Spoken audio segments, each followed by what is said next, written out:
Countable আনকাউন্টেবলের ছোটবেলা থেকে একগুলো ভুল শিখে আসছি।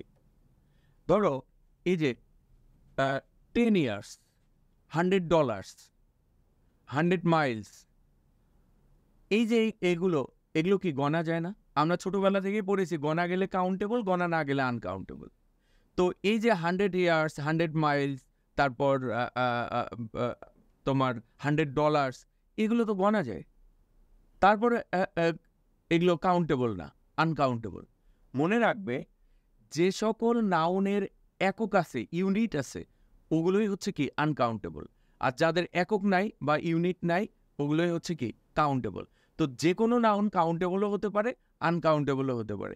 এটা নির্ভর করবে ইউজের ওপর, যে তুমি যদি একক দিয়ে নির্ণয় করো তাহলে কাউন্টেবলটাই আনকাউন্টেবল হয়ে যাবে, আর একক ইউজ না করলে ওটা কি কাউন্টেবল।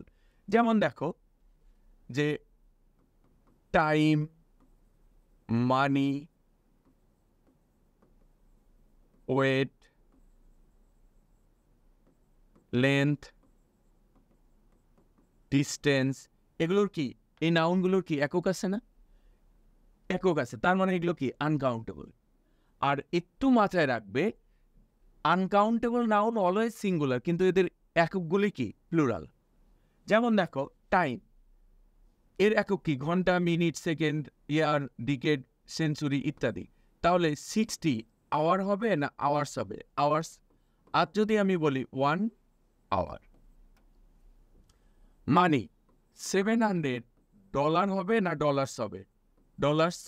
আর $1। তবে দুনিয়াতে একটা ব্যতিক্রম আছে, সেটা হচ্ছে টাকা। টাকা কখনোই প্লুরাল হয় না। যেমন 700 টাকাজ হবে না, কি হবে? টাকা। ওয়েট, 10 কিলোগ্রামস হবে না কিলোগ্রাম? কিলোগ্রাম। আর 1 কিলোগ্রাম। লেন্থ, 10 মিটার হবে না মিটার্স? মিটার্স। আর যদি বলি 1 মিটার। দেখো 10 মাইল হবে না মাইলস হবে? মাইলস। আর যদি বলা হয় 1 মাইল। দেখো আনকাউন্টেবল নাউন সিঙ্গুলার, কিন্তু এককগুলি কি হয় প্লুরাল। আবার এককগুলি প্লুরাল হলেও ভার্ব কি হবে সিঙ্গুলার। যেমন ধরো $700 ইজ না আর হবে enough for me.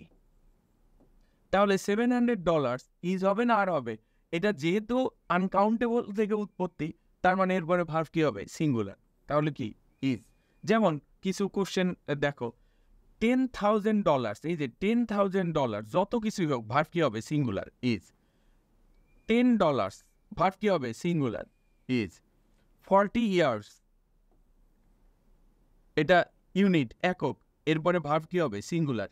60 Miles verb কি হবে সিঙ্গুলার